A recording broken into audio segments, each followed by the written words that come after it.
Another sort of cheat, and I kind of mentioned this a little earlier, is if you are in a situation where your dog's really focused on, like visually focused, if your dog's scanning a lot, I will sometimes use toss treats. So I will either toss a couple of treats into the grass or on the ground, or touch a treat to my dog's nose and then toss it and run after it. So like as we're doing the U-turn, because I tend to notice this is, there's a lot of debate in the training community. I tend to notice that if a dog's really visually focused and scanning for sounds and sights, that making them go like, oh, a food, and sniff and track it interrupts that. So it's another way to turn down the temperature on that boiling pot. So you don't want to do it in a situation where you're going to get stuck, like there's a dog passing you, throw a treat, and then your dog's like scrambling around trying to find the treat for a long time. But do it, you can use it occasionally when you just want your dog to focus on something else, or your dog's doing a lot of scanning and you want to do an interrupt, so you can do a U-turn and toss a treat, or like toss a treat in the grass and have your dog find it. It's just another kind of cheaty way to turn down the temperature. So that is really it. Really, that's it. There's a couple of questions I get commonly, and I wanted to address those.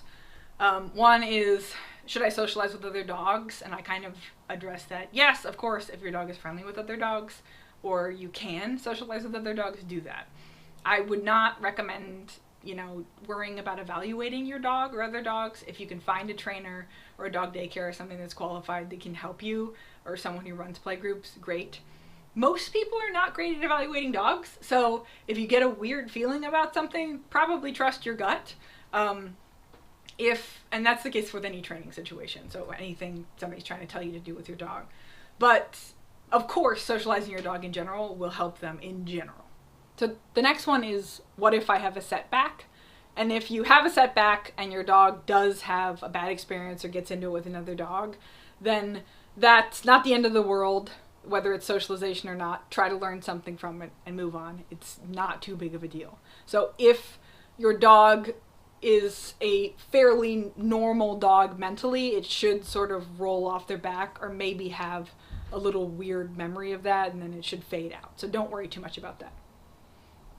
The next thing is, how long will it take? And that totally depends. So how long will it take to get over your fear of spiders? It depends. So if you have a bunch of breakthroughs or things go well, great. If you have some setbacks, that might put you back a little bit. Really depends. So I would just worry about your dog's body language, reading your dog, and balancing your dog, and not about the time it's going to take. So that's pretty much it. I put a bunch of resources down here in the little description below this video on things you can use. There's like a cheat sheet. But that's pretty much all you need to know. The best advice I could give you is, things happen. Most of the time, it's not as bad as you'd think. I would try to set your dog up for success as much as possible. Don't see what would happen with other dogs. Take a deep breath. Take care of yourself. And do remember, take care of yourself when you're out there working with your dog.